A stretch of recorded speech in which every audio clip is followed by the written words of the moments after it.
మెదక్ జిల్లా పరిధిలో నిషేధిత చైనా మాంజా విక్రయిస్తున్న వారిపై కేసులు నమోదు చేసినట్లు సిసిఎస్ ఇన్స్పెక్టర్ రాజశేఖర్ రెడ్డి శుక్రవారం రాత్రి 7 గంటలకు విడుదల చేసిన ప్రకటనలో తెలిపారు.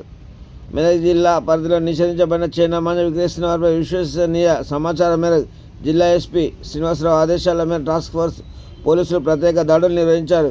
ఈ దాడుల్లో భాగంగా మెదక్ టౌన్లో చైనా మాంజా విక్రయిస్తున్న గోపి మధు అనే వ్యక్తిపై కేసు నమోదు చేయడం జరిగింది.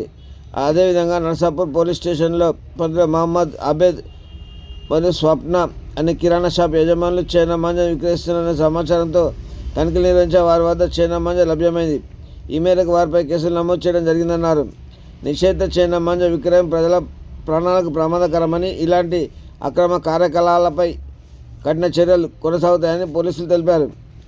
ఈ సందర్భంగా జిల్లా సిసిఎస్ ఇన్స్పెక్టర్ రాజశేఖర్ రెడ్డి మాట్లాడుతూ నిషేధిత చైనా మాంజా వాడకం వల్ల ప్రజలకు, ముఖ్యంగా చిన్నారులకు తీవ్ర ప్రమాదం పొంచి ఉందని అన్నారు. చైనా మాంజా విక్రయం, నిల్వ, రవాణా వంటి అక్రమ కార్యకలాపాలపై కఠిన చట్టపరమైన చర్యలు తీసుకుంటామని హెచ్చరించారు.